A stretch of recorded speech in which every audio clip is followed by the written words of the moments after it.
Print and electronic media మిత్రులందరికీ నమస్కారం.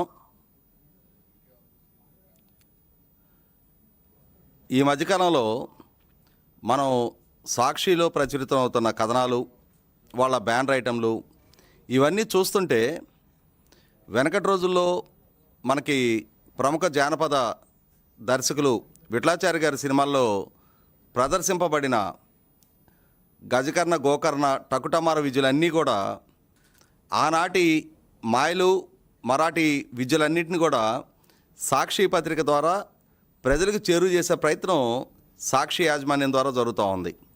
ఎందుకంటే సాక్షాత్తు జగన్మోహన్ రెడ్డి గారి కుటుంబ యాజమాన్యంలో ఉన్న పత్రిక, జగన్మోహన్ రెడ్డి గారి రాజకీయ ఎజెండాలో భాగంగా ఆ పత్రికని గడిచిన దశాబ్ద కాలం పైగా వాళ్ళ సొంత పార్టీ కరపత్రికలాగా ఎలా వాడుకుంటున్నారు అనటానికి కొన్ని వేల ఉదాహరణలు మనం ప్రస్తావించి చెప్పొచ్చు. అలాగే ఈ మధ్యకాలంలో సాక్షిలో ప్రచురితమైన నాడు నెంబర్ 1 నేడు నెంబర్ 8 అనే పేరుతోటి ప్రచురితమైన కథనం. ఆ కథనం ద్వారా వాళ్ళు చెప్పదలుచుకున్నది ఏంటి అంటే, జగన్మోహన్ రెడ్డి గారి ఘనమైన పాలనా కాలంలో ఆంధ్రప్రదేశ్ రాష్ట్రం ఈజ్ ఆఫ్ డూయింగ్ బిజినెస్లో నెంబర్ 1 స్థానంలో నిలిచింది. కానీ నేడు చంద్రబాబు నాయుడు గారి నాయకత్వంలోని ఎన్డీఏ కూటమి ప్రభుత్వ హయాంలో 8వ స్థానంలో ఈజ్ ఆఫ్ డూయింగ్ బిజినెస్లో ఆంధ్రప్రదేశ్ రాష్ట్రం నిలిచింది అని చెప్పని ఒక కథనాన్ని వాళ్ళు వండి వార్చారు. అంటే జగన్మోహన్ రెడ్డి గారి పాలనా హయాంలో రాష్ట్రంలోకి లక్షలాది కోట్ల రూపాయల పారిశ్రామిక పెట్టుబడులు వచ్చాయి. అలా పెట్టుబడులు రాష్ట్రంలోకి ప్రవహించడానికి కావాల్సిన మెరుగైన పాలసీలు, మెరుగైన పాలనా విధానాలు, అటువంటి అనుకూలమైన వాతావరణం జగన్మోహన్ రెడ్డి గారి పాలనా హయాంలో కొనసాగింది. అందువల్ల జగన్మోహన్ రెడ్డి పాలనా హయాంలో రాష్ట్రంలో లక్షలాది నిరుద్యోగ యువతకు ఉపాధి అవకాశాలు దక్కాయి. కానీ నేడు ఎన్డీఏ కూటమి ప్రభుత్వ హయాంలో అటువంటి పరిస్థితి లేదు అని చెప్పని ప్రజలకు ఒక మాయల మరాఠీ లాంటి సమాచారాన్ని అందించే ప్రయత్నం చేశారు.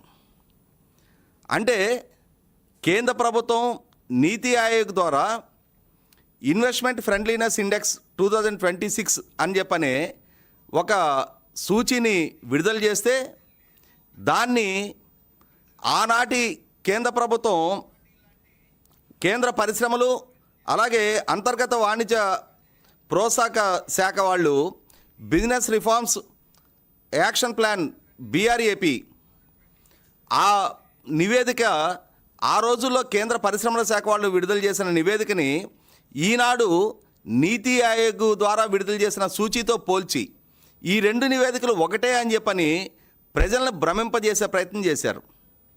వాస్తవంగా ఈజ్ ఆఫ్ డూయింగ్ బిజినెస్ వేరు, అలాగే ఇప్పుడు నీతి ఆయోగ్ ద్వారా విడుదల చేయబడిన ఇన్వెస్ట్మెంట్ ఫ్రెండ్లీనెస్ ఇండెక్స్ అనేది వేరు అనేది సహజంగా ఇటువంటి సాంకేతికపరమైన పదాలు, అలాగే కొంచెం అకాడమిక్ పరిజ్ఞానం కలిగిన వారికి మాత్రమే అర్థమయ్యే ఇటువంటి పదాలు సామాన్య ప్రజానీకానికి అర్థం కావు. కాబట్టి సాక్షి ద్వారా ఏదో ఒక విష ప్రచారాన్ని ప్రభుత్వం మీద దుమ్మెత్తు పోయటానికి ఒక సాధనంగా వాడుకోవటానికి ఏ అవకాశం దక్కితే ఆ అవకాశం ద్వారా మాకు విష ప్రచారం చేయటమే మా ఎజెండాలో భాగం అన్నట్టుగా సాక్షి ఈ కథనాలు వండి వరుస్తూ ఉంది.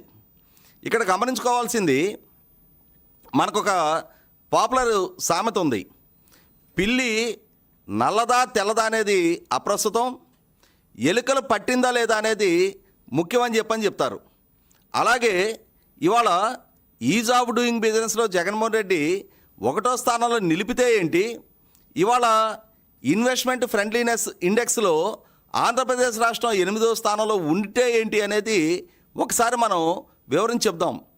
జగన్మోహన్ రెడ్డి పాలనా హయాంలో అతను ఈజ్ ఆఫ్ డూయింగ్ బిజినెస్ 1వ స్థానంలో నిలిపిన పర్యవసానం రాష్ట్రానికి అతని ద్వారా తెచ్చిన పెట్టుబడులెన్ని, అతని ద్వారా స్థాపించబడ్డ పరిశ్రమలెన్ని, అతని హయాంలో కల్పించబడ్డ ఉపాధి ఎంత అనేది ఏనాడు సాక్షి పత్రిక ద్వారా కానీ, వైసీపీ పార్టీ అఫీషియల్ ప్లాట్ఫామ్స్ మీద కానీ, అలాగే అధికారికంగా వైసీపీ ప్రభుత్వ హయాంలో కూడా ఏ సందర్భంలో ప్రస్తావించిన నేపథ్యం లేదు.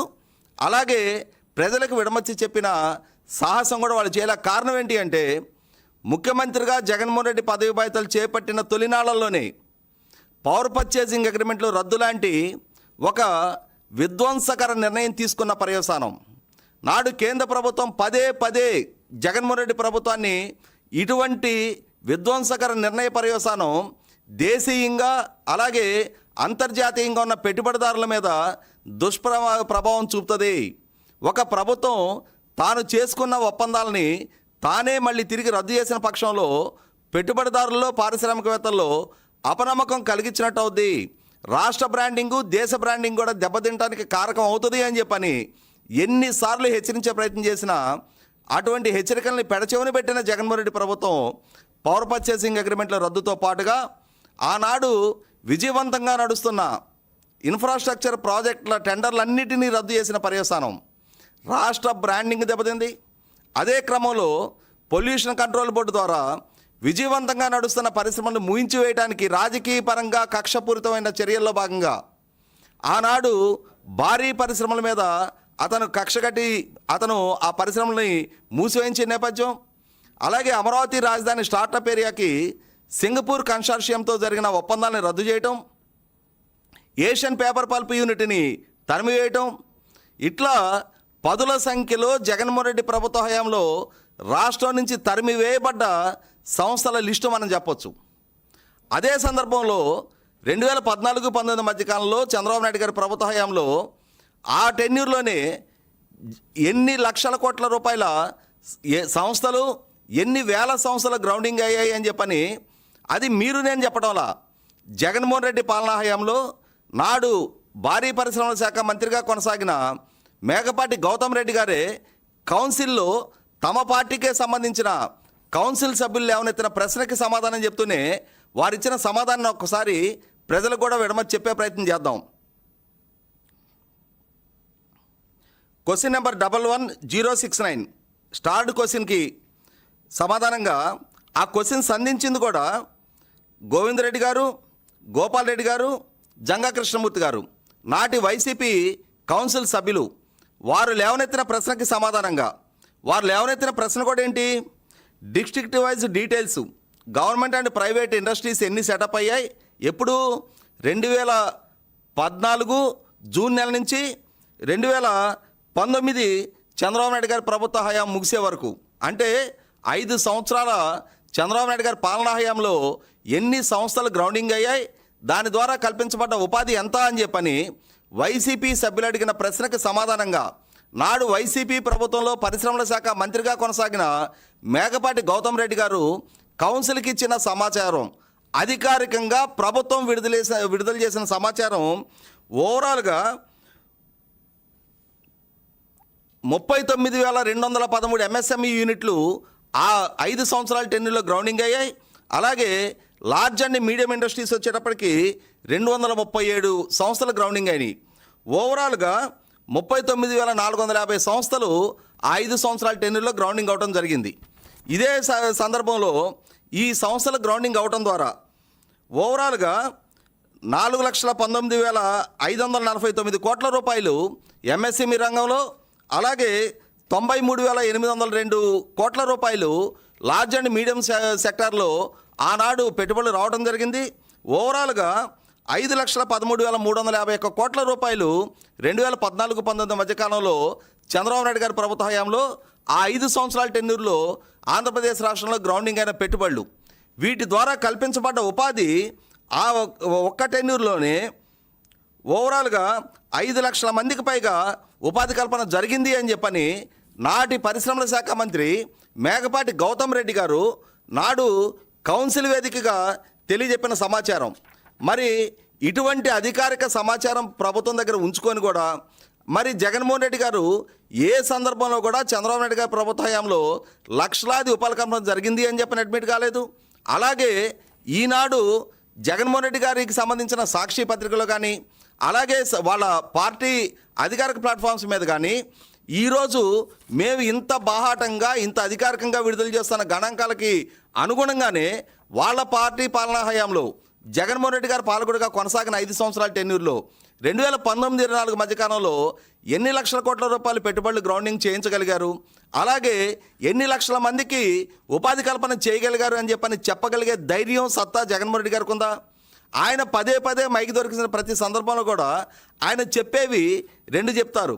ఒకటి గ్రామ వార్డు సచివాలయ ఉద్యోగాలు, అలాగే నెలకు 5,000 రూపాయల జీతాలు ఇవ్వబడిన వార్డు, అలాగే గ్రామ వాలంటీర్ల గురించి.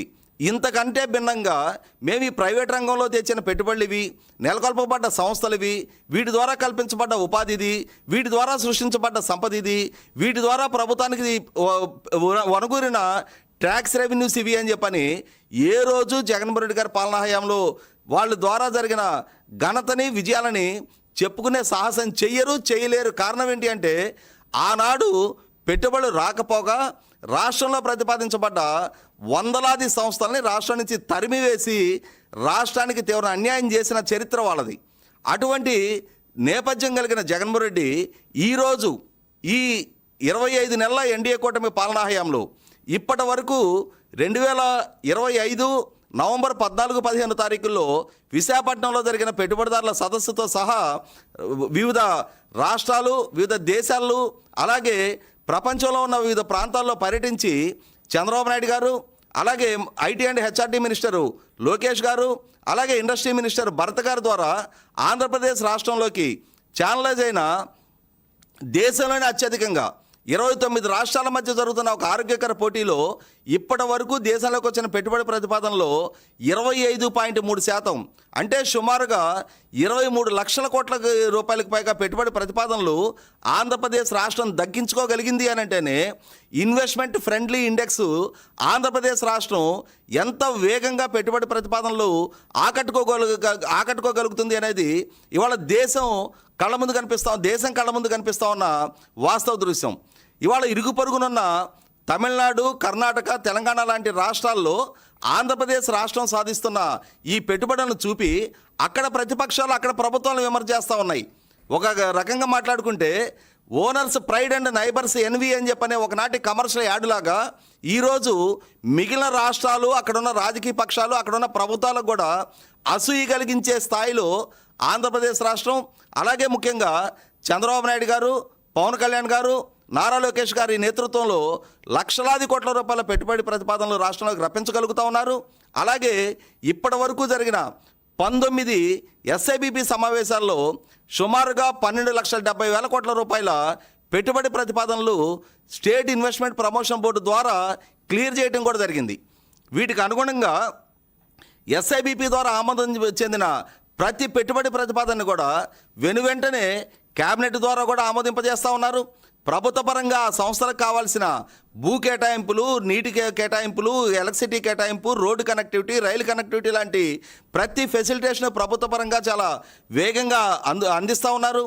దానివల్ల ఇవాళ చూస్తూ ఉన్నాం మనం ఆంధ్రప్రదేశ్ రాష్ట్రం ఈజ్ ఆఫ్ డూయింగ్ బిజినెస్ అనే దాన్ని ఎప్పుడో దాటి ఇవాళ స్పీడ్ ఆఫ్ డూయింగ్ బిజినెస్లో దేశానికి ఒక ట్రెండ్ సెంటర్గా నిలుస్తుంది.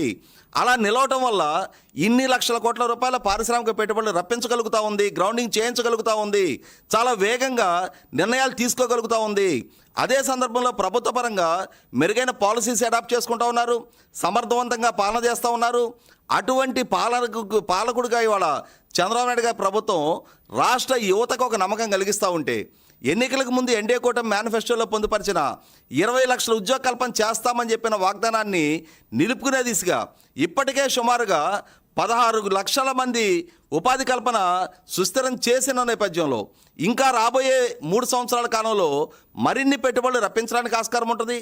ఇక్కడ గమనించుకోవాల్సింది ఈ మధ్యకాలంలో మా IT and HRD minister Lokesh గారు రష్యాలో పర్యటించి వచ్చారు, దక్షిణ కొరియాలో పర్యటించి వచ్చారు. అలాగే ముఖ్యమంత్రి చంద్రబాబు నాయుడు గారు స్వయంగా సింగపూర్లో పర్యటించి వచ్చారు. మా మున్సిపల్ అడ్మినిస్ట్రేషన్ మినిస్టర్ నారాయణ గారు మలేషియా లాంటి దేశాల్లో పర్యటించి వచ్చారు.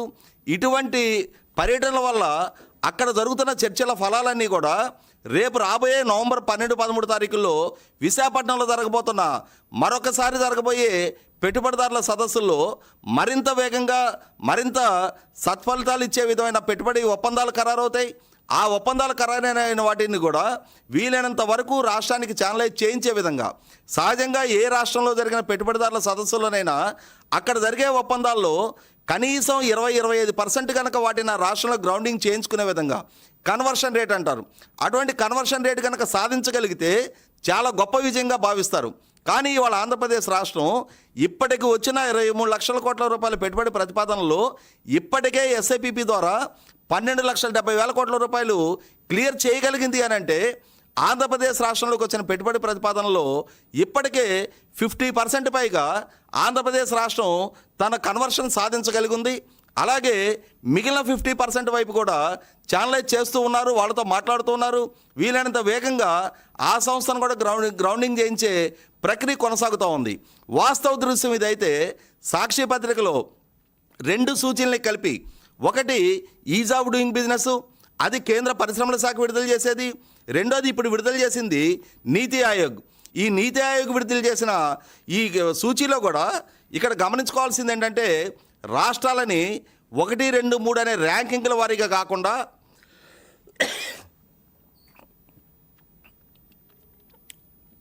నీతి ఆయోగ్ ద్వారా విడుదల చేసిన ఈ సూచీలో ఈజ్ ఆఫ్ డూయింగ్ బిజినెస్లో లాగా 1, 2, 3 అనే ర్యాంకింగుల్లో కాకుండా రాష్ట్రాలని 3 కేటగిరీలుగా వర్గీకరించారు.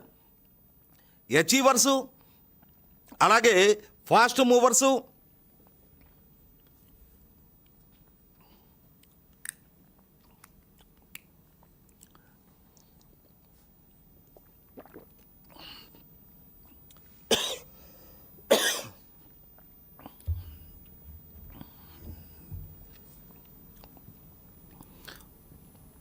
నీతి ఆయోగ్ ద్వారా ఇప్పుడు రాష్ట్రాలని 3 కేటగిరీలుగా వర్గీకరించారు. అవి అచీవర్సు, ఫాస్ట్ మూవర్సు, యాస్పైరర్సు అని చెప్పని. అంటే ఆల్రెడీ అభివృద్ధి చెంది ఆ సంస్థలను రప్పించుకొని ఆ ఫలాలను అనుభవిస్తున్న రాష్ట్రాలు, అలాగే ఆ సంస్థలను రప్పించుకునే క్రమంలో వేగంగా స్పందిస్తున్న రాష్ట్రాలు, అలాగే సంస్థలను రప్పించుకోవాలి అని చెప్పని ఆశిస్తున్న రాష్ట్రాలు. ఇవాళ ఆంధ్రప్రదేశ్ రాష్ట్రాన్ని ఫాస్ట్ మూవర్స్ కేటగిరీలో నీతి ఆయోగ్ ఉంచడం జరిగింది. కారణం ఏంటి అంటే, ఆంధ్రప్రదేశ్ రాష్ట్రం స్పీడ్ ఆఫ్ డూయింగ్ బిజినెస్ విధానం ద్వారా ఎంత వేగంగా స్పందిస్తుంది. ఇవాళ ఒక పెట్టుబడి ప్రతిపాదన ఏదైనా దేశంలోకో రాష్ట్రంలోకి రాబోతుంది అని చెప్పిన సమాచారం అందుకున్న వెనువెంటనే రాష్ట్ర ప్రభుత్వం స్పందిస్తున్న తీరు, అలాగే రాష్ట్ర ప్రభుత్వం ఆ ప్రతిపాదనని రప్పించుకుంటున్న తీరు, ప్రభుత్వ పరంగా క్లియర్ చేసి ఆ సంస్థల్ని భూమి పూజ స్థాయికి రప్పిస్తున్న తీరు చూసిన తర్వాత ఇవాళ దేశానికి ఒక ట్రెండ్ సెంటర్గా ఆంధ్రప్రదేశ్ రాష్ట్రం నిలుస్తుంది. కాబట్టి ఫాస్ట్ మూవర్స్ కేటగిరీలో ఆంధ్రప్రదేశ్ రాష్ట్రాన్ని పెట్టడం జరిగింది. కానీ ఈ వాస్తవాలను వక్రీకరించి ఆంధ్రప్రదేశ్ రాష్ట్రం పారిశ్రామికంగా వెనకబడుతుంది.